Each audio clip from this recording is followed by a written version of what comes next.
اور ان کو جہاں پاؤ قتل کر دو، اور جہاں سے انہوں نے تم کو نکالا ہے یعنی مکے سے، وہاں سے تم بھی ان کو نکال دو۔ اور دین سے گمراہ کرنے کا فساد قتل و خونریزی سے کہیں بڑھ کر ہے۔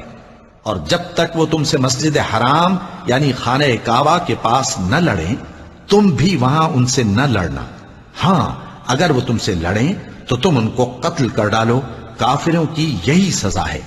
اور ان سے اس وقت تک لڑتے رہنا کہ فساد نابود ہو جائے اور ملک میں اللہ ہی کا دین غالب ہو جائے۔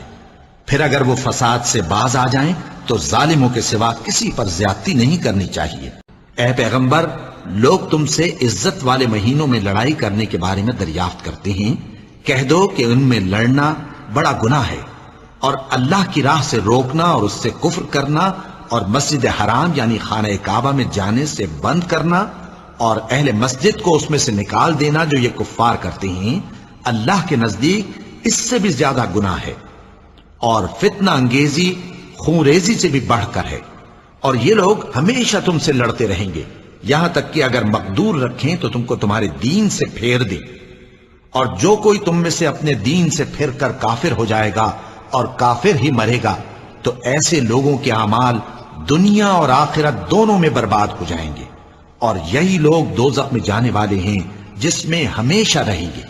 اور تم کو کیا ہوا ہے کہ اللہ کی راہ میں اور ان بے بس مردوں اور عورتوں اور بچوں کی خاطر نہیں لڑتے جو دعائیں کیا کرتے ہیں کہ اے پروردگار ہم کو اس شہر سے جس کے رہنے والے ظالم ہیں نکال کر کہیں اور لے جا، اور اپنی طرف سے کسی کو ہمارا حامی بنا اور اپنی ہی طرف سے کسی کو ہمارا مددگار مقرر فرما۔ جو لوگ اپنی جانوں پر ظلم کرتے ہیں، جب فرشتے ان کی جان قبض کرنے لگتے ہیں تو ان سے پوچھتے ہیں کہ تم کس حال میں تھے؟ وہ کہتے ہیں کہ ہم ملک میں عاجز و ناتواں تھے۔ فرشتے کہتے ہیں کیا اللہ کا ملک فراخ نہیں تھا کہ تم اس میں ہجرت کر جاتے؟